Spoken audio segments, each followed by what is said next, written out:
Bienvenidas y bienvenidos de nuevo esta es la 9ª edición del curso de Introducción al Arte Contemporáneo. Como sabéis, el título y el tema que vamos a desarrollar este año es el del interior. Por eso el título es Interiores, por la multiplicidad de interiores posibles, ¿no? Muchas gracias. Además, hay mucha gente hoy, o sea que estoy bastante emocionado. Gracias por venir. También este espacio para mí y seguramente para muchos de vosotros es un interior ya, además de público, pero también colectivo y también, en cierto modo, emocional y, en cierto modo, también familiar, ¿no? Gracias también al CENDEAC, especialmente a Javier Castro, a Rocío Quiñonero y a Javier García Clavel por todo el apoyo y toda la ayuda. Bueno, como podéis imaginar, después de los 2 años anteriores, esta etapa es en gran medida una extensión de las 2 anteriores que organizamos entonces Enrique Nieto y yo.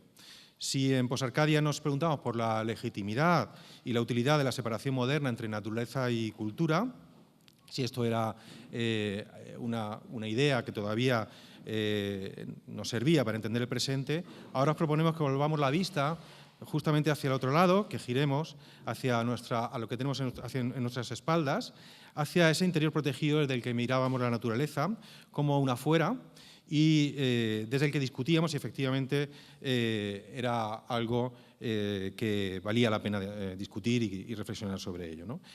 Os invitamos entonces a hablar precisamente de aquel sitio desde el cual mirábamos entonces, ¿no? El interior se define como un espacio independiente, doméstico, privado. Es el espacio del yo, el espacio también del nosotros, en cierto modo. Todos es verdad que ocupamos un área de intimidad, pero también es verdad que ningún espacio es neutro.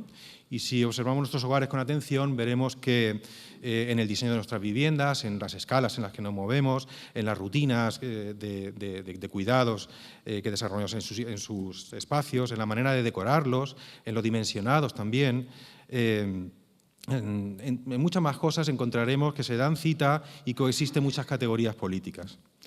Pero también el interior es un campo de relaciones que no se circunscribe solamente a la casa. El interior también es el cuerpo, como hablábamos antes con Sabina, o la idea de patria o la de territorio nacional. El interior también se distingue del exterior y designa al que queda fuera de sus contornos como un extranjero, como una alteridad, muchas veces como un enemigo. El interior entonces requiere de una frontera, de un espacio liminal, de un cordón sanitario, de un buffer vigilado, que además demoniza, desplaza, invisibiliza y segrega. Y nosotros, ¿no?, hablando mucho también con Javier y con Rocío y con el otro Javier, ¿no?, a la vista de la vuelta actual de la retórica de la patria, de la defensa armada de la casa y del hogar, del nosotros excluyente, yo creo que hoy más que nunca el interior y su frontera deben ser espacios desafiados, que deben ser atravesados, compartidos y habitados. Bueno, ojalá que el curso pueda aportar algo también en este sentido, aunque sea poco, ¿no? El ciclo continuará la semana que viene, 24 de abril. A Sabina Urraca la presentará ahora Javier García Clavel. Teniendo en cuenta que este año el ciclo no tiene una temporalidad semanal, o sea, tiene como más saltos porque como hay vacaciones en medio, están las fiestas de primavera, etcétera, pues estad un poco atentos a las fechas, ¿no?, concretas. Entonces, el 24 de abril vendrá Jordi Colomer, que es artista. El 8 de mayo vendrá Lucía Jalón, arquitecta y profesora. El 16 de mayo Sergio de Molino, periodista y también escritor, autor de La España vacía y más recientemente de Lugares fuera de sitio, que fue premio Espasa en el 2018. El 22 de mayo Alberto Ruiz de Samaniego, que es crítico cultural y comisario. Y el 12 de junio Ana Puig-Janer, que es arquitecta y profesora. Bueno, no me enrollo más porque lo que queremos es escuchar a la ponente de hoy. Os dejo con Javier García Clavel.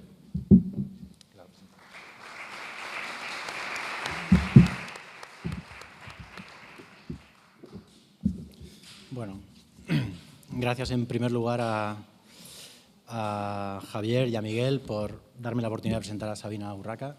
La verdad es que la he leído y me parece fascinante su narrativa y para mí es un placer poder presentarla.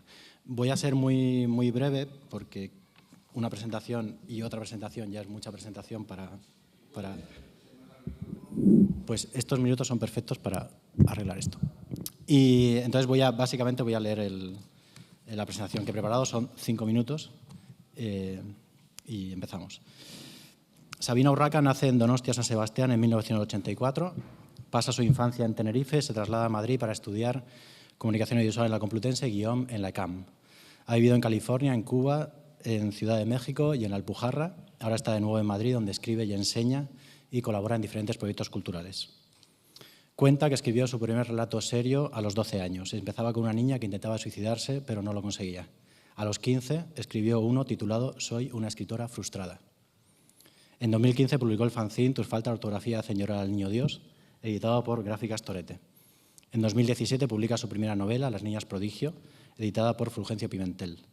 Ha recibido el premio que otorgan las librerías agremiadas en la CEGAL, está en preparación la 3ª edición y fue uno de los 18 títulos seleccionados en la New Spanish Book 2018. En ese libro, que recomiendo intensamente, aparecen muchas casas, muchas estancias, muchos objetos domésticos.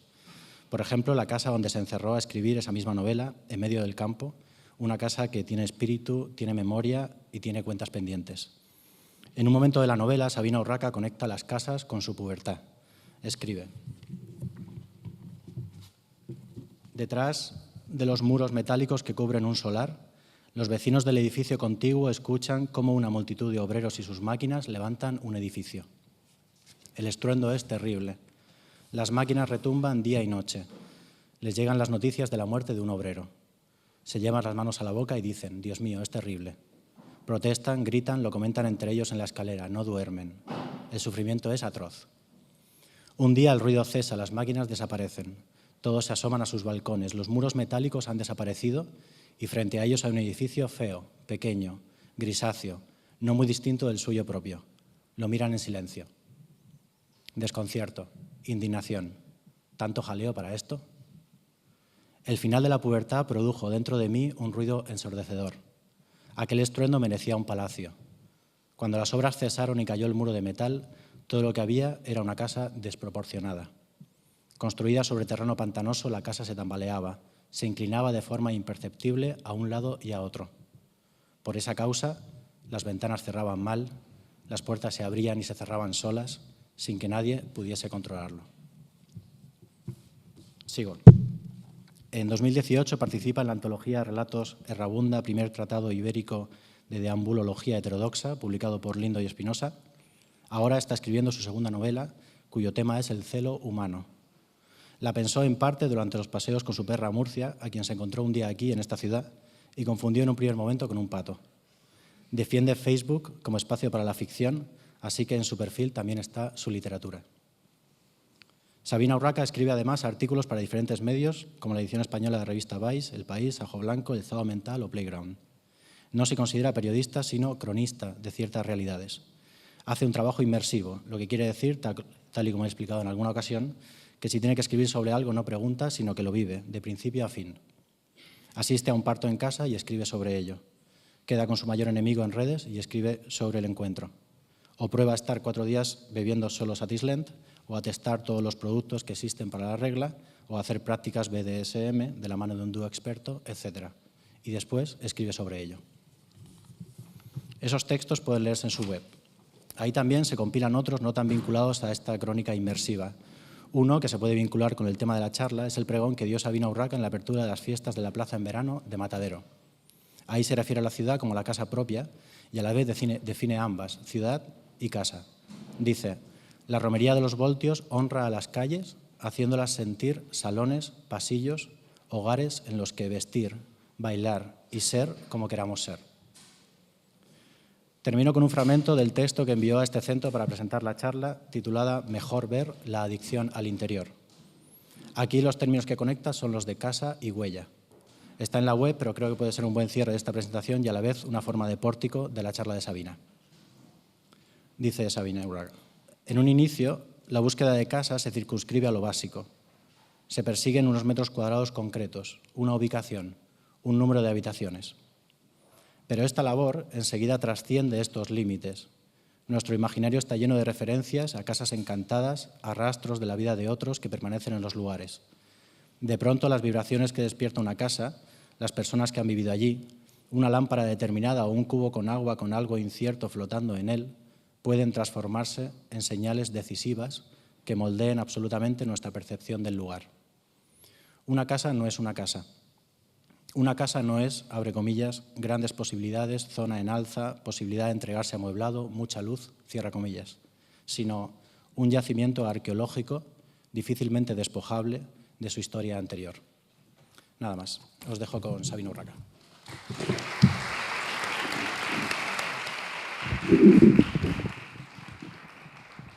Bueno, esto es como una cadena, ¿no? Viene primero Miguel da las gracias a Javier, y ahora yo doy las gracias a Miguel, a Javier y a Javier. Muchísimas gracias por esta presentación tan maravillosa. O sea, me habría quedado aquí escuchando, qué maravilla, qué maravilla de vida, qué bien me parecía la vida de otra persona. Muchísimas gracias por invitarme, me ha hecho mucha ilusión, me hace mucha ilusión que me inviten a hablar de cosas de las que en principio parece que no sé hablar, ¿no? Porque es que siempre me invitan solo a hablar de feminismo y realmente tampoco sé mucho de feminismo. Entonces me hace bastante ilusión que bueno, en lugar de invitarme a hablar de autoficción o de feminismo, me inviten a hablar me pinchen para que yo hable de otras cosas. El texto que envié a Interiores, resumiendo un poco mi propuesta, obviamente cuando ya me lancé como a la escritura del texto en sí, de la charla en sí, cambió bastante. Entonces, bueno, siento si habíais venido a ver otro tipo de película y de repente os encontráis con esto. Yo he intentado hacerlo lo mejor posible. Bueno, comienzo. Siempre me ha interesado mucho ver casas por dentro. El padre de mi amiga María José, mi vecina, cuando era pequeña, era manco, ¿no? Su padre era este manco hábil y dicharachero que jugaba a hacer trucos con el muñón, del que le sobresalían como dos minúsculos deditos que a mí me encantaba mirar y me mareaba también ver. Teníamos 7 años y María José podía entrar siempre a mi casa, pero yo no podía entrar a la suya porque su abuela no quería que nadie viese su casa por dentro, era de estas señoras reservadas. Un día María José me dijo que el brazo de su padre estaba guardado en algún lugar de su casa. Y un día que sus padres fueron a una misa por la muerte de alguien, María José me dijo que si quería podíamos buscar el brazo de su padre en su casa. Lo decía con el arrojo avasallador de estas niñas que se creen más listas que las demás, y yo sabía perfectamente que el brazo de su padre no estaba allí, guardado en una gaveta, que es así como se llama a los cajones en Canarias, me gusta mucho esta palabra. Pero fingí todo el pavor que ella me requería porque buscar el brazo significaba una cosa que me fascinaba, que era entrar en esa casa. Hasta entonces ver el trozo de casa, lo único que podía ver era cuando iba a ver a María José, su abuela me abría un poco la puerta y yo alcanzaba a ver solo ese trocito de casa que se veía como un aparador y unas porcelanas. La abuela gritaba «María José» para adentro y ya salía María José, ¿no? Cuando iba a casa de María José y pasaba esto con la abuela, sentía exactamente la misma frustración que al ver, perdón, ahora vais a ver un momento mi fondo de pantalla, pero espero que, a ver, un momento, perdón. Ahora. Sentía exactamente la misma frustración que al ver esto. Esto, que algunos conoceréis, otros no, es 13 Rue del Percebe, salía en muchos tebeos de cuando éramos pequeños, salía en El Pequeño País. Cuando yo era pequeña ya sabía que era algo como un poco antiguo y casposo, pero me gustaba mucho. Era esto, una casa seccionada, ¿no?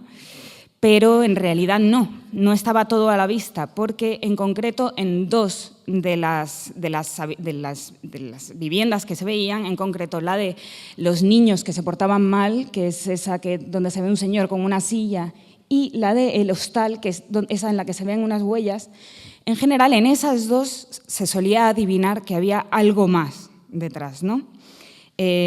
Todo no estaba a la vista. En particular ahí, en la pensión y en la casa de los niños malos, se adivinaba un pasillo, una puerta que daba a algo inconcreto, a una estancia o a muchas, no se sabe. Y a mí me desesperaba esto hasta el punto de sentir el impulso de rascar ahí, ¿no? En ese pequeño no spoiler de lo desconocido, con la uña, romper el papel y ver qué había al otro lado. Pero había cierto placer en no poder verle y también cierto miedo. Una noche me desperté sudando de pequeña porque había tenido la pesadilla, y se la conté a mi madre, de que al final doblaba el recodo de la casa de los niños malos de 13 Rue del Percebe y cuando estaba a punto de ver la habitación oculta pues me desperté aterrorizada. Tampoco fui capaz de ver nunca del todo la casa de María José, la del padre Manco, porque a mitad del pasillo me eché atrás. Sentí, no sé por qué, un miedo terrible ante esa casa oscura e inexplorada, ¿no? La prohibición había hecho, igual que en 13 Rue del Percebe, que temiese ese espacio que no podía verse. Hace 2 años, más o menos 1 año y medio, decidí comprarme una casa. Durante 4 meses busqué de forma compulsiva, veía que la gente buscaba casa durante 1 año, veían una casa cada 2 semanas, ¿no? La gente normal se compraba las casas tras pasar eso mucho tiempo buscando. Por esa época releí La casa, un texto de Natalia Ginzburg, incluido en sus ensayos, y sentí esa maravillosa identificación con la búsqueda de algo en concreto. Os lo recomiendo mucho. Y al leer este texto en el que Natalia habla de la casa que busca ella, la casa que busca su marido, la casa que ella cree que busca un poco la casa de su infancia, pero no. De repente lee un anuncio que le parece pura poesía, que es como, se vende cantera en Frosinone, y ella dice, yo no sé para qué, nosotros no necesitamos una cantera y necesitamos vivir en el centro de Roma, pero se vende cantera en Frosinone, le parece maravilloso y quiere ir a ver esa posible cantera, ¿no? Entonces me preguntaba, mientras buscaba yo piso, pues ¿buscamos una casa o un recuerdo de infancia o una mejor versión de nuestras vidas o incluso de nosotros mismos? Lo que está claro es que cuando buscamos casa, buscamos algo que no existe, ¿no? Dan igual los euros, los metros cuadrados, la luz, buscamos otra cosa. A mí el ritmo tan lento que llevaba la gente que buscaba casa al mismo tiempo que yo, ¿no? Había como más gente en ese momento buscando casa en Madrid, me desconcertaba, ¿no? Porque mi búsqueda de piso era feroz. Tenía varias búsquedas online, acotadas por zonas, y llegaba a cortar conversaciones o clases por la mitad para revisar ese nuevo piso en el distrito Usera Área Moscardó, que acababa de llegar a mi móvil, ¿no? Pasaba horas en portales inmobiliarios, me encantaba, y durante 4 meses y pico vi más de 40 casas. Al principio veía las que me gustaban, en las que contemplaba vivir, pero... Bueno, aquí os pongo más 13 Rue del Percebe y podéis ver esos espacios misteriosos, ¿los veis? En la casa de los niños y en la pensión. Pues eso, en un momento empecé a ver las casas espantosas, ¿no? Las que horrorizaban a simple vista en las fotos del portal inmobiliario. Se me despertó una sed insaciable por los interiores corruptos, llenos de humedades y cuadros infames como este que podemos ver en esta foto, ¿no? De esta pareja ahí en el baño como haciendo el amor o enjabonándose con aceite dorado, no sé. Durante ese tiempo, bueno, esto es fantástico, ¿no? No sé, es que, bueno, los españoles somos, no sé en otros países, pero los españoles somos unos auténticos genios de la acumulación, la verdad. Durante ese tiempo fui atesorando estas fotos de estos pisos que veía. Mientras iba de un piso a otro, tomaba notas en el móvil y escribía los delirios que me iban surgiendo a partir de la observación de aquellos interiores. Algunos de estos delirios fueron publicados en El País, en el antiguo Tentaciones, que ya no existe. Pongo algunos ejemplos. Bueno, me encantaban los que ponía tapiado, porque eso es porque han echado a alguien, es un piso de banco, claro, es que se llama, ¿no? Y yo le decía a mi padre, yo no quiero vivir en un piso de banco, no quiero vivir en un piso donde han sacado a alguien. Mi padre me decía, ¿pero por qué no? Y nadie entendía por qué yo no quería vivir en un piso que ponía que estaba tapiado. Pero a este piso tapiado le escribí como una especie de canción que recito, no canto porque canto muy mal, que decía, para ver si no me lío, para ver si me aconcentro, que me regalen un piso tapiado conmigo dentro. Esto, bueno, es fantástico, este uso del gran angular, ¿no? Este texto era el padre progre, llegado el momento de la primera visita del novio de la hija al hogar paterno, decide mostrar lo abierto que es, dejándoles dormir en la misma habitación. Arrastra el colchón supletorio hasta la habitación de su hija. En el último momento, en su mente liberal, colapsa la imagen de su hija mancillada, sudor, ímenes rotos, el de adelante y el de atrás. Entonces, enloquecido, esclavo de su propia contradicción, sin saber cómo congraciar la persona que creía que era con la persona que en realidad sabe que es, coloca los camastros en fila.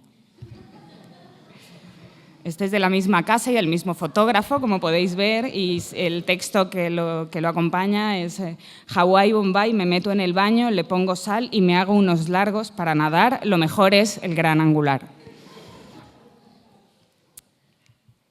Este me encanta. 57 metros cuadrados inútiles. El piso será de quien encuentre las llaves bajo ese inmenso montón de basura. Tarima flotante, parquet, la verdad es que no lo recordamos. Bucee en cartones y averígüele usted mismo. Bueno, este es uno de mis favoritos. Hemos decidido que el estucado veneciano nos sale muy caro, mejor las paredes lisas y blancas, pero ahí, en el rincón magnético que atrae a los muebles, queremos una buena borrasca de gotelé. Es que observe, por favor, o sea, es que son palomitas de maíz, o sea, no entiendo qué es eso realmente. Y hay una especie de ordenador del pasado futuro, no sé, como de una película del futuro del pasado, ¿no? Ahí a la izquierda, no sé. Bueno, claramente esto muestra la miseria de muchos pisos de Madrid y es un inmueble que, bueno, que ofrece interesantes posibilidades de lavarse las manos, ducharse y cagar al mismo tiempo. No pierda esta oportunidad. Este también es uno de mis favoritos, me emociona mucho. Hay una profecía que dice que solo será feliz en la casa aquel que logre rascar toda la costra de mugre de la bañera con la tabla Excalibur. Muchos han perecido en la tarea. Por lo demás, ya ven que el piso está muy bien de precio. Está para entrar a vivir, todo amueblado. Lo único es que en ocasiones, al atardecer, se balancea en su mecedora el espectro del abuelo. Mire, justo ahora, ¿ve cómo asoma su pelo crespo? Era un hombre íntegro, muy tierno con sus nietos. No les dará ningún problema. Lo único es que sigue insistiendo en tomarse su pastilla de Sintrón cada 8 horas. Si no se la dan, se pone un poco violento. Así que en caso de que se queden con el piso, aquí les dejo 3 cajas. La instalación eléctrica es completamente nueva. El único inconveniente es que en ocasiones, cuando la casa siente que está a punto de ser habitada de nuevo, se aparece sobre la cama el espectro de un mexicano contrahecho que murió en esta habitación en extrañas circunstancias. Esta es la sección especial fantasmas, la del abuelo, el mexicano y luego esta. Cuando hablábamos de metros cuadrados útiles, no incluimos esta habitación. Habita en ella un chaval que murió por una paliza de sus amigos. Ya ve, había perdido los 3 gramos de cocaína que habían comprado para todos. Cada noche su espectro rebusca sin cesar en esa montaña de basura, intentando encontrar los 3 gramos de cocaína. Les aconsejo no interferir en su actividad, simplemente mantengan la puerta cerrada. Ayer, revisando estas fotos con un amigo, nos dimos cuenta de que en el armario encima se ve un reflejo de un partido de fútbol. O sea, es como, ya no puede ser más terrible esta habitación. Podrían haber apagado la tele simplemente para sacar esta foto. Continuamos con la sección fantasmas. Sí. Es cierto lo que dice el anuncio. Habita en la casa el fantasma de una niña que murió porque, debido a una timidez patológica, no se atrevió a pedir un vaso de agua y falleció deshidratada. Ahora se dedica a esconderse, no molestar, evitar hacer cualquier ruido. A veces aparecerán sobre su mesa unas notas sin firmar, todo sobresaliente. Echan un garabato y listo. Por lo demás, no les molestará en absoluto, ¿verdad, Evelyn? Esta también es una de mis favoritas. ¿Sabéis ese lugar del que se habla cuando se dice ojalá tuviera al menos un sitio donde caerme muerto? Ese sitio existe y es este. Sí, ya sé que en el anuncio ponía que era amueblado y ya sé que de primeras parece que no está amueblado, pero les sugiero que miren fijamente a las paredes, pegando mucho el rostro a ellas, torciendo un poco el ojo. Ahora aléjense lentamente sin dejar de mirar. Es un tipo especial de pintura, el ojo mágico, que crea imágenes en 3D. ¿Ven ahora los muebles? Como pueden ver, tiene mucha luz, todas las habitaciones dan al exterior. Los rumores, bueno, sí, es cierto lo que cuentan por el barrio. El anterior inquilino enloqueció, era un hombre muy religioso, siempre en la parroquia, siempre haciendo buenas obras por los demás, lleno de serenidad. En cuestión de semanas cambió completamente, tenía los nervios destrozados, no dormía. Sostenía que cada noche venían a visitarlo 2 mujeres de largas trenzas, una rubia y otra morena, y lo obligaban a hacer con ellas los más perversos juegos sexuales. Ya ven, la mente humana, ¿a dónde puede llegar si se somete al cuerpo al celibato, no? Jaja.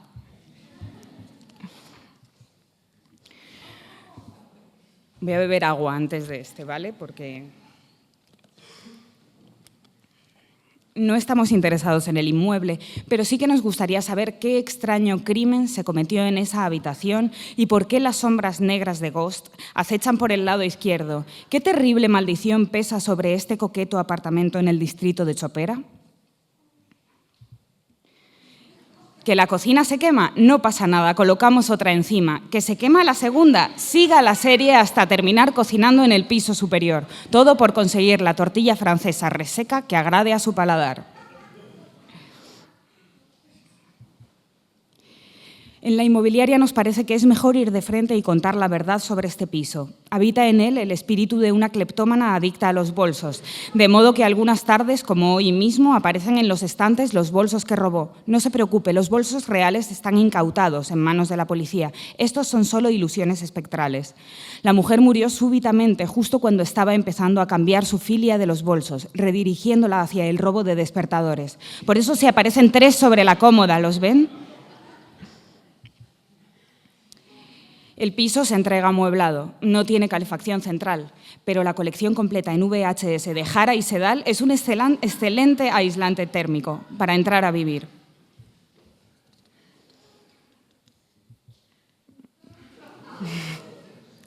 En este pensé mucho, en plan, ¿qué podía haber? No, al principio era como cadáveres, tal, ¿no? Pero después dije, no, vamos a ir un poco más allá. En la pared hay un cuadro en relieve de la Última Cena, pero bajo el hule blanco de la mesa, ese bulto que se adivina es la mismísima Última Cena. Y este es el último que, por suerte, escogieron para ilustrar esta charla. Me gustó mucho, me hizo mucha ilusión, que es: Lumière, ¿eres tú? Vienes a matarme, ¿verdad? De estas hay muchos ejemplos. Este efecto que se crea en muchas casas de Madrid. Bueno, un día, en esta época de locura de ver pisos compulsivamente y sin entender ya por qué, fui a ver una casa en Villaverde. La casa de Villaverde era una casa extraña, un local sin licencia de habitabilidad, pero con posibilidad de conseguirlo, con chimenea, con los sofás destrozados por un montón de perros de distintos tamaños que se apelotonaban y apestaban el lugar. En un momento apareció el hijo de la dueña, un inconfundible ex-yonki de la heroína, rehabilitado pero como muy tocado. Mientras su madre me seguía enseñando estancias atestadas de trastos, él se puso a hablar por teléfono en el salón y en un momento dijo: yo a mi polla no la llamo polla, la llamo directamente folla, mi folla. Y se reía con carcajadas histéricas. La señora me seguía enseñando la casa como si aquello fuese la 8ª maravilla del mundo, como si yo no estuviese escuchando la conversación de su hijo, como si los sofás no estuviesen destrozados y todo oliese a perro sucio. Pero allí todo rezumaba desgracia y suciedad. Y en un momento la señora empezó a toser hasta el punto de que no podía seguir enseñándome el piso. Era un ataque de tos tan grande que yo no sabía qué hacer. Abrí sus propios armarios para coger un vaso suyo, lo llené de agua y se lo di, y después salí de allí despavorida. Después de esta visita me di cuenta de que me gustaba ver esas casas semidestruidas, en la miseria, sucias, llenas de objetos absurdos. Como he dicho antes, el gran mal del hogar español es, más allá de las reproducciones de cuadros de Klimt y los pósters de la Torre Eiffel, es la acumulación de objetos inútiles.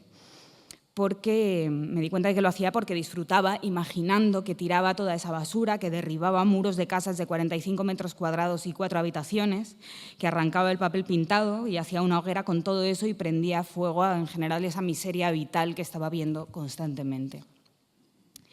Me pareció extraño tardar tanto en darme cuenta de esto, ¿no? De la pulsión de ver basura para recrearme en la fantasía de arreglar esa basura, porque en mi novela Las niñas prodigio, que en aquel momento ya la había sacado, la protagonista habla de su amor de la infancia, de un señor borracho, perdido en la vida, y dice: Henri tenía 40 años y 2 arrugas profundas en las mejillas, como si le hubiesen cortado la piel curtida con un cuchillo. Imaginaba que dentro de aquellos surcos, la barba gris, que había sido perfectamente rasurada en el resto de la cara, crecía en forma de diminutos pelos que se refugiaban en la grieta, a salvo de la cuchilla. Cuando me balanceaba en sus piernas, acercándome y alejándome de su cara, me decía a mí misma: en la próxima le agarro la cara y le miro dentro de las rayas. Pero al final nunca lo hacía. Me daba miedo, me daba vergüenza. Más adelante, en la adolescencia de la protagonista empieza a limpiar en secreto la casa de Henri, que vive en la miseria, es un alcohólico, tiene la casa absolutamente llena de ceniza. Incluso en un momento dice que el mando a distancia de la televisión no tiene pilas, está dado la vuelta, está vaciado e incluso en el hueco de las pilas hay ceniza, ¿no? Está atestado de ceniza. Ese es el nivel de miseria en el que vive Henri. Y a veces cuando ella entra a limpiar, ella limpia como una especie de hada silenciosa, como una especie de niña santa que no espera nada a cambio, ¿no? Porque Henri nunca se da cuenta de que ella limpia, o si se da cuenta no se lo demuestra. Un día se lo encuentra dormido y borracho y dice: no me atrevía a tocarlo, pero algunas noches me dormía pensando en lavarlo también a él. Imaginaba que cogía sus mejillas y las estiraba, dejando al descubierto aquello que había escondido en los 2 surcos que le flanqueaban la boca. Quería afeitar, frotar, desinfectar, besar. 3/4 partes del mal estaban en el vino, pero había 1/4 parte dentro de las grietas. Quizás la misma grasa que había entre las baldosas de su cocina, una mezcla de pelo y tabaco. O sea, aquí yo no entendía cómo había tardado tanto tiempo en darme cuenta de que cada vez estaba yendo a ver casas más míseras, cada casas más feas, estaba alejándome, me estaba queriendo a barrios en los que sabía que me iba a encontrar vidas más difíciles, precisamente porque tenía esa especie de fantasía de arreglo de todo aquello, ¿no? Me iba a casa horrorizada y luego pensaba, y de pronto me di cuenta que era exactamente eso, ¿no? Más adelante la protagonista, una noche, cuando ella piensa que Henri ya no vive en la casa, a pesar de que bueno, sigue siendo de él, pero él vive en Francia, y una noche, cuando ya es más mayor, ella pasa la noche allí y entonces él aparece en mitad de la noche y se encuentran cara a cara. Él está tan borracho que no la reconoce, no sabe ni dónde está él, básicamente, y ella dice: le tomé la cara y la giré hacia mí. Soltó un pequeño gemido de dolor. Las luces de la calle resaltaban las sombras de los surcos de su cara y realmente parecía que aquellas 2 rajas negras eran agujeros negros por los que su rostro iba desapareciendo. Le cogí con fuerza de los lados de la cara y estiré. Quería ver qué había dentro de las grietas, eso que tanto había querido limpiar. Su piel no se estiró. Los surcos no escondían nada, eran solo 2 arrugas dibujadas en profundidad. Henri gemía de dolor, se quejaba, pero no tenía fuerzas para apartarse. Le solté la cara, apoyó la cabeza en mi hombro y empezó a llorar. Aquí es esto mismo de esta suciedad y esta miseria no tienen arreglo, ¿no? Que es esta frustración también con la que me encontraba al ver los pisos. Era como, ¿cómo puedo reformar yo este piso? Era como, sí, o sea, no soy capaz. Algunas veces veía pisos que estaba segura de que merecían la pena si se excavaba casi, ¿no? En el terreno. O sea, había como que quitar todo eso, pero era imposible imaginártelo de otra manera. Parecía como estas rajas en la cara de Henri, que no había posibilidad de arreglo, no había posibilidad de limpieza, que eso ya estaba marcado, que era una herida, ¿no? en la ciudad, ese tipo de casas. Hay más fragmentos en el libro que hacen referencia al cuerpo, al interior del mismo, al miedo adentro de una misma o de otros.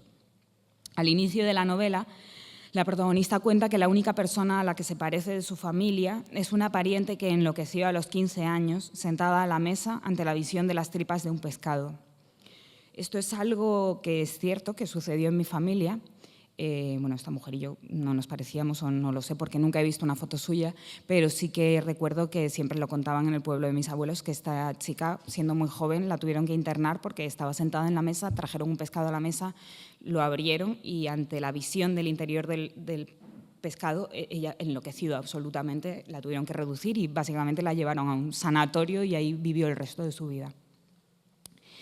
También, entroncando con este terror al interior, había en el primer borrador de la novela un fragmento que contaba la siguiente escena. Tenía 5 años, estaba ya metida en la cama y de pronto un pensamiento me asaltó. Fui corriendo al cuarto de mis padres. Pregunté, ¿dentro del cuerpo qué se ve? ¿Cómo que qué se ve? Sí, si una persona muy pequeña pudiese entrar dentro de mí, ¿qué vería? Mi padre se quedó serio, con la mirada perdida, durante unos instantes. Me dijo, pues no vería nada porque está muy oscuro. Me aterraba la oscuridad. La idea de que, aparte de en el sótano y en la noche, estuviese también dentro de mí, llenó hasta reventar el cuartito que mi cerebro reservaba para el horror. Me desmayé. En el borrador definitivo, mi editor me sugirió que quitase el desmayo, que todo terminase en la frase del padre, pues no vería nada porque está muy oscuro. Yo me enfadé y le exigí mantener el desmayo. A él le parecía una exageración. A mí no. La oscuridad del interior de nuestro cuerpo, nuestros órganos funcionando en completo negror, me parecían razón suficiente para desmayarse. A día de hoy me alegro muchísimo de haber eliminado el desmayo, finalmente, y terminar con la frase del padre. Creo que para un lector concreto, temeroso de su cuerpo, de los funcionamientos de este, de la oscuridad, la frase del padre es suficiente para provocar como un leve vaído de terror. La consciencia de estar cargando constantemente con un interior a oscuras es suficientemente espantoso, no hacen falta desmayos. También hay en Las niñas prodigio, más adelante, en la juventud de la protagonista, un momento en el que ella confronta este terror al interior y acude una noche, clandestinamente y guiada por una especie de novia que tiene, a un hospital en el que le hacen una ecografía vaginal interna. Este es un tema que me interesa mucho y que basé un poco en algo que también creo que se menciona en el libro, que es en el hentai japonés, que es el anime porno japonés, o sea, el porno de animación, como dibujos animados japoneses. Se muestra con bastante frecuencia un tipo de escenas que es que de repente se ve algo en completa oscuridad. Hay dos variantes. Una, realmente se ve como una vagina desde dentro, ¿no? Por dentro, como una especie de imagen casi médica, y de repente se ve un pene entrando, pero algunas veces se ve una completa oscuridad y de pronto se ve un pene entrando, que es bastante raro, porque el pene está iluminado y la vagina no. Es raro, pero desde luego es una imagen estéticamente muy bella, que a mí siempre me ha gustado mucho, ¿no? Y que he hablado en el libro y además en otros textos que he escrito he hablado mucho de esta visión como de cámara interna. Entonces, en este momento, Las niñas prodigio, ella cuenta cómo le hacen esta ecografía vaginal porque ella quiere verse por dentro a todo color. Entró blandamente, el gel estaba frío. Susana se acercó a la pantalla y la encendió. Era una pantalla pequeña, con el marco color crema, no muy distinta de aquella en la que la había visto a ella por primera vez. Noté que la mano, la cara, el cuerpo me temblaban. Estaba a punto de abrir el bolsillo pequeño de la mochila y ver el sándwich podrido. Esto es una referencia al cuerpo también, que hay más. En otro momento de la novela, ella de pequeña un día se deja un sándwich dentro de una mochila de excursión y se lo olvida y mucho tiempo. Y entonces, en un momento dado, se acuerda de ese sándwich que lleva meses metido en esa mochila y lo teme porque piensa que va a estar lleno de gusanos y no se atreve a meter la mano en ese bolsillo de la mochila y sacarlo. Pero va todos los días al colegio con esa mochila llena de libros, sin abrir ese bolsillo, y entonces ella pone en paralelo cómo siente ella el interior de su cuerpo y cómo siente esa mochila. El cuerpo también es lo mismo, es como un montón de cosas, gusanos, cosas que están pasando dentro, pero que no podemos ver, ¿no? Y lo tenemos que cargar con nosotros a todos sitios, igual que una mochila.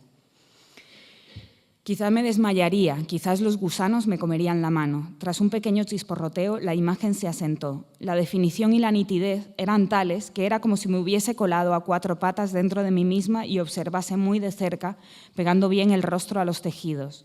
Yo por dentro era rosa intenso, brillante, limpio. Nunca pensé que existiesen esos colores dentro de mí. Había pensado que se trataba más de un capricho pedagógico de los libros de medicina. El alcohol de Henri, las estalactitas grisáceas del dolor, toda la mierda, el muesli y el miedo de aquel campamento no habían dejado huella en ese trozo de territorio que ahora observaba, haciendo girar la cámara de un lado a otro dentro de mí. Suponía que las bacterias que vivían allí debían estar asombradas. También era la primera vez que ellas veían la luz. Fuera, tras los visillos color crema de la clínica, estaba muy oscuro. En Las niñas prodigio, la casa de Henri es el cuerpo y la mente de Henri. La protagonista intenta restañar el daño que él mismo se hace, la suciedad y el alcohol con el que se atiborra, limpiándole la casa como si fuese una niña santa. Pero luego, cuando ella se ve por dentro por primera vez, le sorprende que toda esa suciedad de la casa de Henri, todo eso que limpió, ¿no? Todo ese sufrimiento, no esté reflejado allí en sus propios órganos. Creo que la casa como representación del propio cuerpo o la propia mente es una idea con la que todos estamos bastante familiarizados, con un hecho bastante básico, que es que a veces intentamos ordenar el exterior, la casa, para ordenar nuestro interior, o a veces ordenamos el exterior para posponer ordenar el interior, ¿no? ¿Quién no ha decidido hacer una limpieza general urgente cuando debía enfrentarse a algo que requería reflexión, quietud y trabajo? Esta es mi tía Mariason, hace 30 años. Mi tía ha tenido varios cánceres, tantos que hemos perdido la cuenta, creo que ni siquiera ella lo sabe, pero sigue viva y está estupenda. Es una mujer fantástica, una matriarca de primer nivel, ¿no? Un ser de estos de energía superior. Tiene varios poderes, pero destacaré uno, ese poder para la ultralimpieza de tantas señoras de su generación. Pero ella lo ha elevado a la categoría de arte, entendiendo arte como la representación por medio de una especie de instalación de una neurosis intrincadísima. En el suelo de su casa se podría cocinar y comer y hacer de todo. Es maniática de la limpieza hasta niveles insospechados. Siempre que vamos a su casa le rogamos que por favor no nos esconda las cosas. Mi primo dice, ¿me escondes las cosas, madre? ¿Me las escondes? Mi tía toma tu abrigo y tu bolso y los coloca en algún lugar en el que desaparecen. Nada de percheros abarrotados ni abrigos sobre la cama. Eso sería un crimen. En su casa todo permanece intocado, incólume, y un abrigo y un bolso romperían la pulcritud. Un día fuimos a comer a su casa y queríamos irnos, pero ella estaba echando la siesta y no conseguíamos encontrar los abrigos y los bolsos. Me asomé a todas las habitaciones y todo parecía como un catálogo de decoración de los de antes, ¿no? Todo, no, porque en los de ahora salen como mantas arrugadas, no, en la de mi tía no. Desesperada, pero nada, ningún abrigo a la vista. Desesperada, rodeé la cama del cuarto de invitados hasta llegar a la parte que no podía verse desde la puerta de entrada. Y allí, doblados en el suelo, casi metidos bajo la cama, estaban los abrigos. En el suelo. O sea, quiero remarcar esto porque ¿qué puede haber más terrible para un maniático de la limpieza que dejar algo en el suelo? No tenía ningún sentido aquello. Pero ahí comprendí que la relación de cada neurótico con el interior y con su interior es especial, única e intransferible, y muchas veces íntimamente relacionada con su propio cuerpo. Alguna persona que haya superado casi una docena de cánceres puede no temer a que cualquier elemento altere de nuevo su quietud. No supone un abrigo arrebujado sobre una cama, una especie de escollo, un simbólico tumor en un cuerpo limpio, una nueva amenaza. Es la única explicación que pude darle.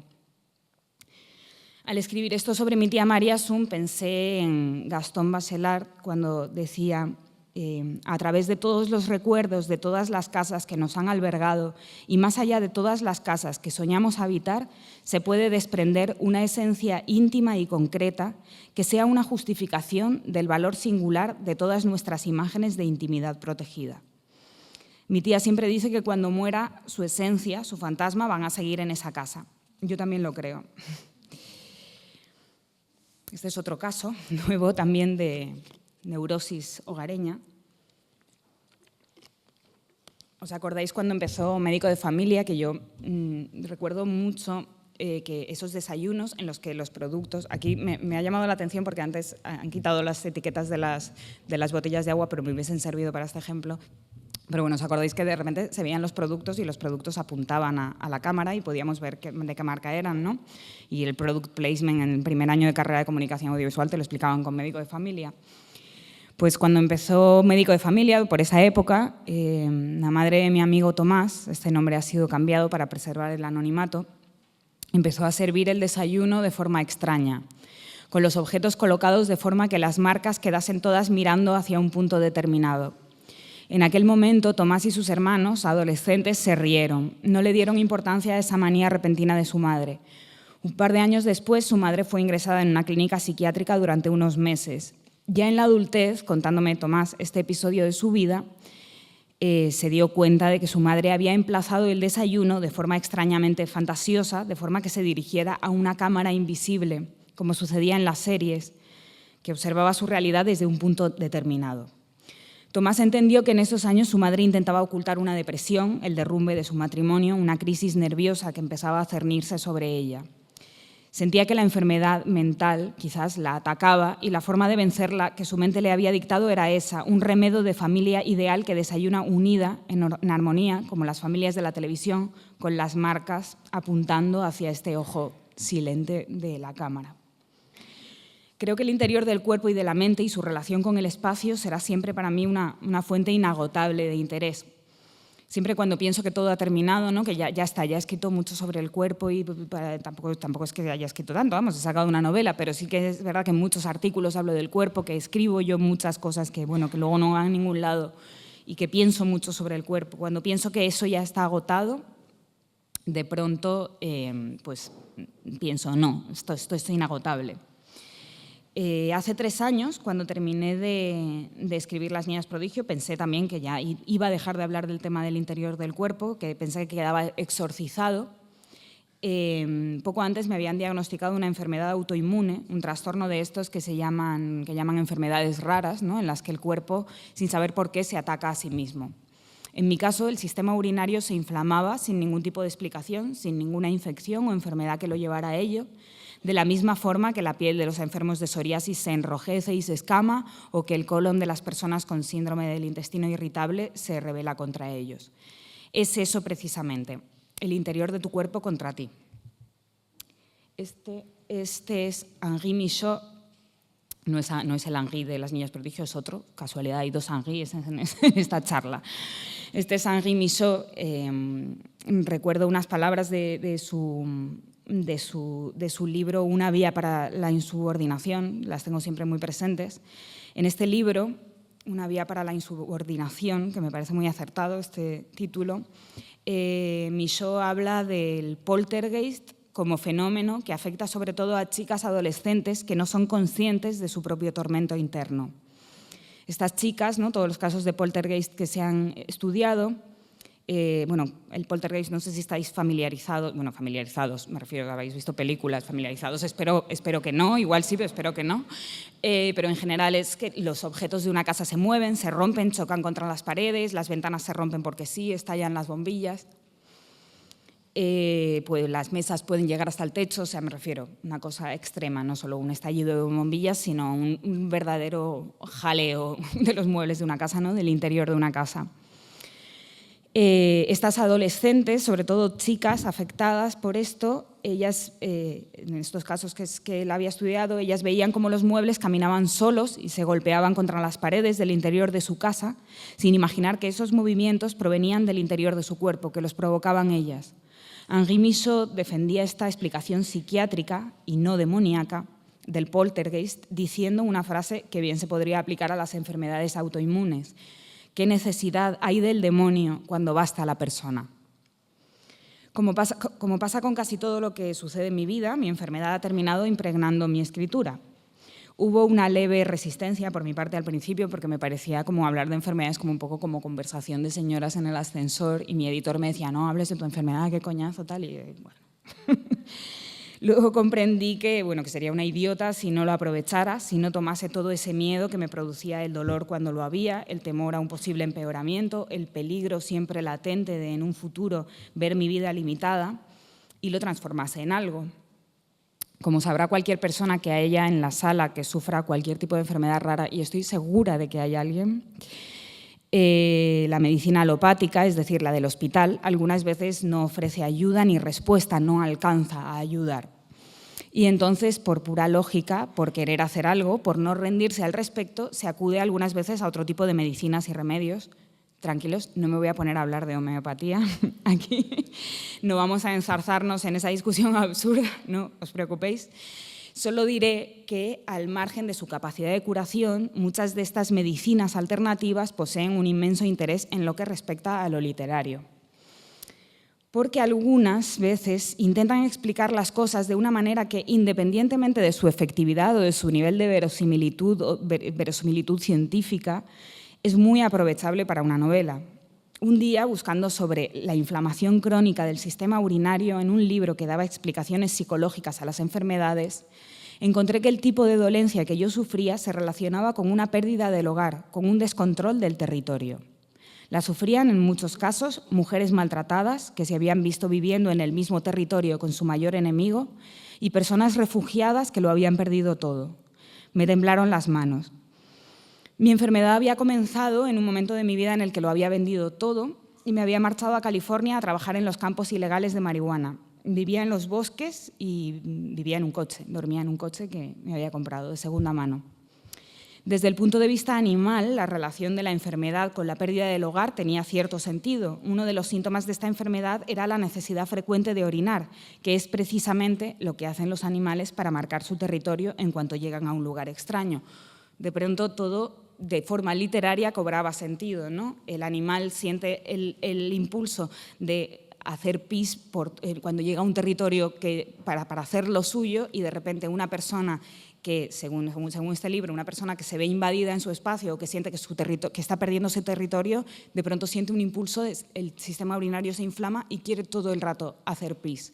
Porque de alguna manera, ¿no?, la explicación que daba este libro era como que todo el rato necesitaba remarcar su territorio o marcar por primera vez un territorio que no sentía suyo. Fascinada con este descubrimiento, fuese científicamente cierto o no, que más da eso, ¿no?, en ocasiones cuando se trata de literatura, decidí regalarle este rasgo característico al personaje de la novela que estoy escribiendo ahora. En esta novela, el personaje intenta recuperar su territorio, se siente invadida en su propia ciudad, necesita encontrar un hogar.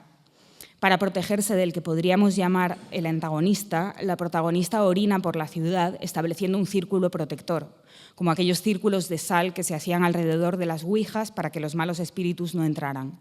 La orina, que proviene del interior, impregna el exterior, transformándolo en interior, en propio, en casa. Solo entonces, cuando ya había puesto a mi protagonista a mear por toda la ciudad, entendí esa búsqueda compulsiva de casa que me había llevado a los límites de la obsesión. El arquitecto renacentista Filarete situaba el origen de la cabaña primitiva en la expulsión del paraíso. Decía que cuando Adán fue arrojado del Edén, estaba lloviendo encima. Y como no tenía a mano más protección, se llevó las manos a la cabeza para defenderse del agua, así, y surgió así la primera vivienda de tejado a dos aguas. Siglos después, la mujer casa de Bourgeois, de Louis Bourgeois, es una especie de contrapunto de esta imagen primigenia de Adán haciéndose una casa con su propio cuerpo. Aquí tenemos una de las mujeres casa de Louis Bourgeois. Dentro de poco obtendré una imagen interna de mi propia vejiga. Esto es como, bien, bien, felicidades. Me meterán una cámara por la uretra y podré ver las paredes de mi vejiga a todo color. La imagino expuesta en Idealista o algún otro portal inmobiliario. Espacio diáfano y silencioso, poca luz, puede precisar algunas pequeñas reformas. Desde que encontré casa, a veces pienso en esa imagen de Filarete, Adán poniendo las dos manos sobre su cabeza para protegerse de la lluvia. Y también pienso en la de Louis Bourgeois, esa casa que es el propio cuerpo. Creo que la imagen que representaría para mí la noción principal de hogar, de lugar seguro, tendría un poco de cada una. Y la muestro en una de las escenas de la novela que estoy escribiendo. En un momento cuando al fin ha encontrado un piso en el que quiere vivir, en el que se siente a salvo, la protagonista baja a la calle y orina junto a la puerta del edificio, cerrándola, haciéndola suya.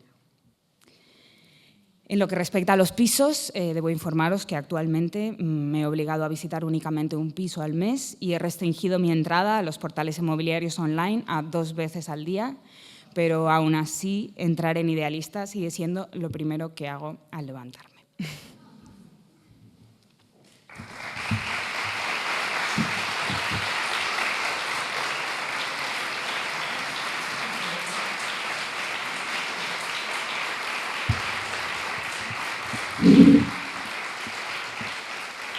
Muchas gracias.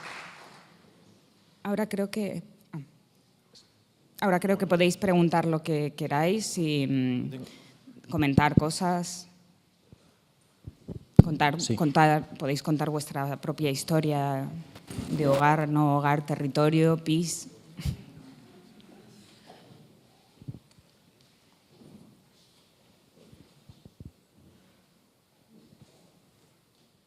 No lo he cogido para preguntar, sino para pasar el micrófono, porque me han dicho que si no, no lo capta la cámara. Entonces, si levantáis la mano, yo voy.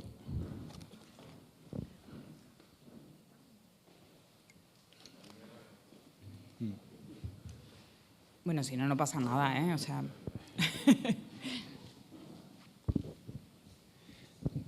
Bueno, tampoco, la pregunta que te quería hacer era sobre todo tú has conectado, a mí me parece de manera como magistral, el cuerpo con la casa. O sea, el interior del cuerpo, y no solamente el interior, sino la casa, ¿no? Entonces, cuando hablas del cuerpo, continuamente hablas de una serie de tecnologías, normalmente tecnologías médicas, que bueno, son los rayos X, los escáneres, etcétera, ¿no? Y cuando hablas de la casa, hay otra serie de tecnologías también que de alguna manera escanean y hacen ese mismo papel, ¿no? Que la ciencia médica hace con el cuerpo, ¿no? Bueno, lo que te quería preguntar es ¿cuáles serían para ti esos rayos X, ¿no? que utilizamos para ver las casas, ¿no? Si serían los portales, por ejemplo, o por ejemplo simplemente las modas como los youtubers o la gente que abre paquetes en su casa o lo demás, si entiendes que estos serían también elementos que de algún modo permiten ver el interior, ese interior que es a la vez cuerpo y a la vez intimidad de hogar, ¿no? En las casas, ¿no? O sea, ¿cuáles serían las herramientas idóneas para ver realmente el interior de la casa? De la casa. Sí. No lo sé, creo que es muy difícil ver realmente una casa. últimamente hablaba mucho con un amigo mío que es escritor, Weldon Penderton. Os recomiendo su novela Salvemos la Jarapa, es muy buena, publicada por Niños Gratis. Hablábamos del tema de la compra de la casa y los dos habíamos tenido una vivencia parecida con la compra de la casa, que es que yo, claro, antes de comprar mi casa fui a visitarla muchas veces y la vi de día. Y las personas que vivían en mi casa eran una pareja encantadores, con un niño absolutamente encantador, y la casa era preciosa y todo era ideal y la firma de todo fue maravillosa y todo fue muy fácil. La primera noche que dormí en mi casa nueva, que me acuerdo que volvía de casa de mi amiga Carmen, que ahora vive en Murcia, que está ahí, es esa embarazada que está ahí, y volví, cené en su casa y fui por primera vez a dormir en mi casa nueva. Suponía que iba a ser una noche feliz y me desperté llenísima de ansiedad y terror, porque no podía ser todo tan perfecto. Porque de pronto esa pareja que era tan encantadora no entendía por qué los dos eran rubios y tenían los ojos claros, y el niño también era rubio y tenía los ojos claros. Todo era como medio extraterrestre, era todo tan ideal que se tornaba un poco siniestro. Espero que ellos no vean este vídeo, además trabajan como en cosas de estas, de matadero y cosas, ¿sabes? Es posible que lo vean, son guapísimos, son encantadores, maravillosos. Pero pensé, es imposible, o sea, es imposible que yo sepa si esta casa tiene una maldición o no, ¿no? Oía cualquier ruido y pensaba, oía por primera vez ese ruido y pensaba, este ruido se va a repetir ya siempre. Sentía, se me encogía el corazón, oía un ladrido de un perro y pensaba, esto va a ser incesante, siempre va a estar esto aquí. O sea, es imposible saber qué es. Y en esto sí que ya me meto un poco en las ciencias ocultas. O sea, yo no sé si termino de creer o no creer en nada de todo esto, pero sí que sé que es imposible leer una casa de alguna manera, o verla, o pasarle los rayos X simplemente yendo a visitarla o viéndola en un portal inmobiliario. Aunque la visites 50.000 veces, siempre hay algo en las casas que es inasible, es inexplicable, Y con mi amigo Weldon hablábamos de ese lo llamamos el síndrome de la casa maldita. Además está conectado con la propia autoestima. Siempre piensas que si es una casa que has elegido tú, es imposible que sea buena. ¿Sabes? Como hay cosas, es muy retorcido, ¿sabes? Toca como con el ego, ya son cosas. Entonces creo que no hay rayos X posibles para ver qué hay en una casa, qué ha pasado, que es muy difícil y no tiene por qué haber pasado nada terrible, pero es muy extraño. A mí me sorprende mucho cómo la gente se mete a vivir en las casas sin intentar saber todo de ellas, ¿no? Yo siempre intento averiguar. Y cualquier cosa que perturbe mínimamente, ¿no?, la normalidad del pasado de esa casa, que siempre lo hay, siempre ha muerto gente en casa, siempre ha habido conflictos en las casas, enseguida me pone alerta y empiezo a sentir y a ver por qué puede estar pasando esto o lo otro. No hay portal inmobiliario definitivo. Sería una especie de encuentros en la tercera fase o...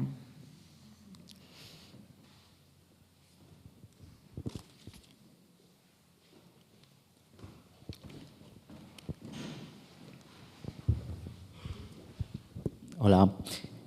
Bueno, estabas hablando todo el rato de ocupar una casa, ¿no?, de las huellas que quedan en esos lugares que has estado buscando. Y ahora se me ha venido a la cabeza el tema de cuando alguien decide construir una casa, ¿no?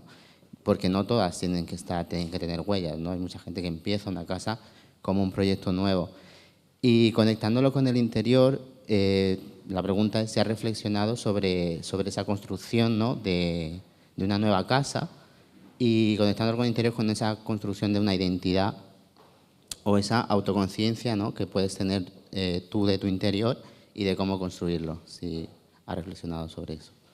La verdad es que no lo había pensado. Creo que vivo como mentalmente tan metida dentro de la ciudad y daba tan por hecho, ¿no?, que yo iba a vivir en una casa que ya había pertenecido a otras personas, que no, o sea, he vivido en el campo, pero también he vivido en el campo en casas que además en las que habían vivido otras personas y en las que de hecho habían pasado cosas terribles. Entonces, la verdad es que lo de la construcción de la casa de cero es como un tema que que jamás me había parado a reflexionar sobre ello, a pesar de que sí que hay una historia bastante cercana a mí mi tío construyó una casa de cero sobre las ruinas de otra casa, Bueno, no, básicamente mi tío compró unas zarzas, mi tío compró un zarzal y debajo de ese zarzal le dijeron que había unas ruinas y en efecto las había, pero hubo que quitar muchas zarzas y yo recuerdo gran parte de mi infancia quitando esas zarzas, descubriendo esas ruinas y él construyó una casa sobre esas zarzas, o sea, quitándolas, vamos,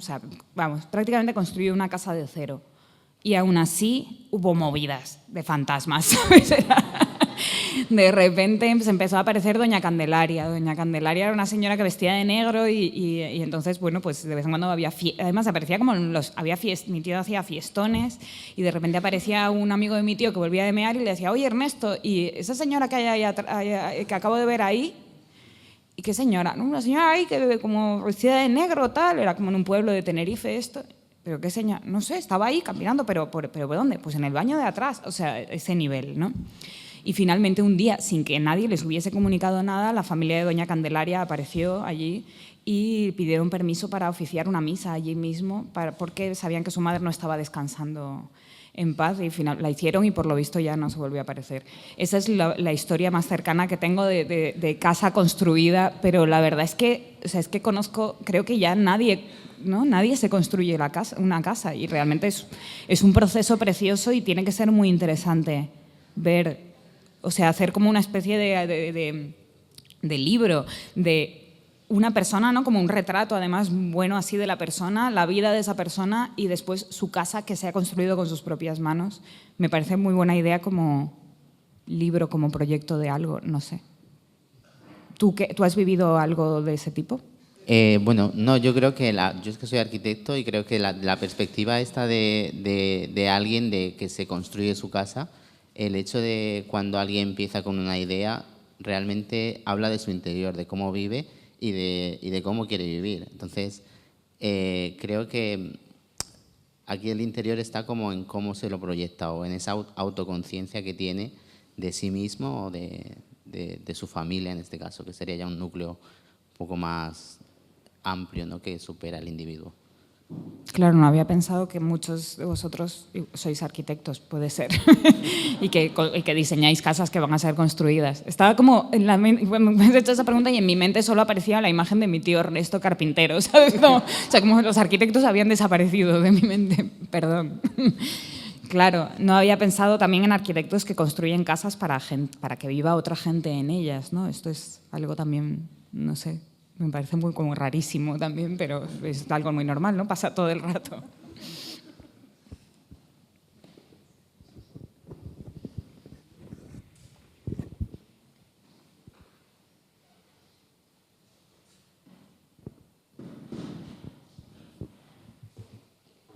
Sí, solo te quería preguntar, en la generación de mi abuela y esa generación de los 70, el espacio más importante de la casa, la mejor habitación, se dedicaba a salón. Era una habitación secreta en la que no se podía entrar, estaba prohibido entrar a aquella habitación porque era para los invitados. Entonces yo recuerdo que en los 20 años que yo conocí a mi abuela jamás se llegó ningún invitado a la casa. Estuvieron 20 años esperando a alguien que no llegó, como esperando a Godot, con la mejor habitación, con unos tapetes allí cubriendo los reposabrazos del sillón. O sea, una cosa muy fantasmal, ¿no? Y me interesa esta idea de que eran casas que tenían en el centro como un espacio fantasmal de espera, para esperar. Sí, y sin embargo, porque esta es su hija, mi madre, acabó siendo decoradora de casas de millonarios. Y yo a veces la acompañaba de conductor, de chofer. Y íbamos a casas de 500 metros, 800 metros, 1000 metros, que los dueños te iban enseñando, salones enormes, de todo, ¿no? La bodeguilla al estilo Felipe González, y de repente llegabas a una especie de cuchitril de 10 metros cuadrados, todo apelotonado, con una tele gigante, y decían, aquí hacemos la vida. Esta frase la he escuchado muchas veces. Claro. Aquí es donde hacemos la vida, decían ellos, ¿no? Sí. Eran casas absolutamente puestas, se había invertido, digamos, ese proceso del espacio fantasmal, todo era espacio fantasmal, excepto aquel pequeño núcleo donde se refugiaban, como en la película Los Otros, allí estaban los millonarios acojonados en el centro de la mansión, allí todos hechos piña y en un espacio enorme, ¿no? Entonces me interesa esta idea de cómo ha cambiado en tan poco tiempo el espacio de la casa, y yo que he vivido en esta cosa tan rara del piso compartido, ¿no? Cómo de repente ha mutado este espacio que era un sitio acogedor donde tú recibías, y ahora tú eres el fantasma de tu propia casa, el que la tenga, que estás allí en medio de la nada, ¿no? Sí, de hecho esto era parte de esta charla.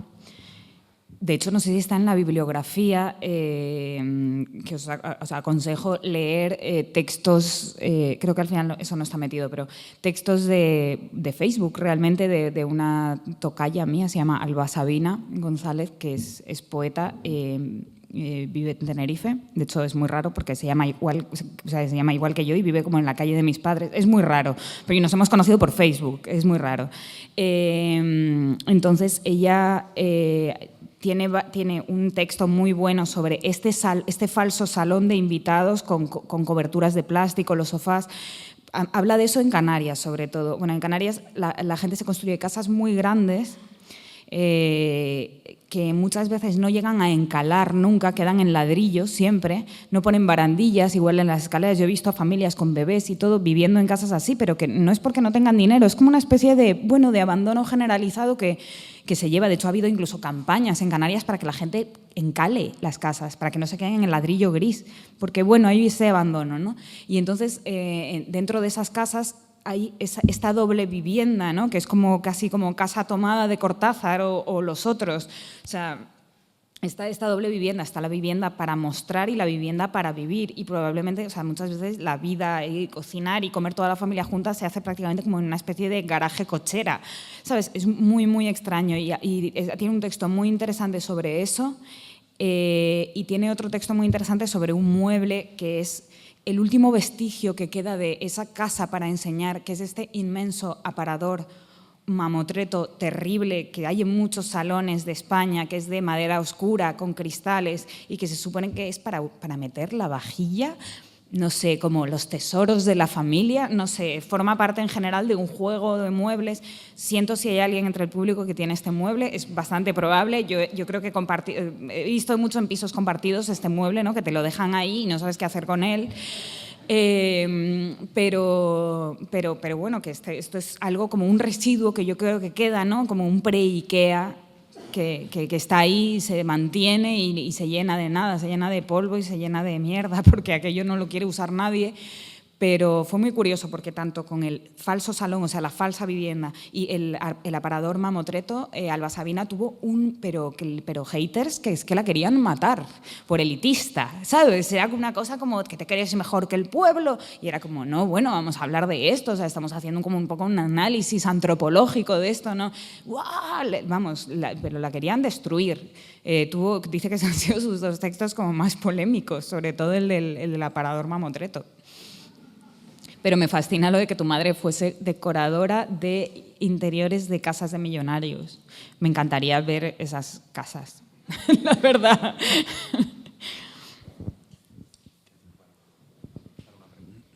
Una pregunta más. Hola, muchas gracias por todo lo que nos has contado. Mira, casi te has respondido antes, pero me gustaría escucharlo un poco más elaborado. Hay una cosa que me llama la atención y es que, por lo que nos has leído, por cómo siento que escribes, en algún momento pues, la relación entre lo físico y lo mental, ¿no? y el espíritu que se crea, roza o se adentra en la magia en tu ficción.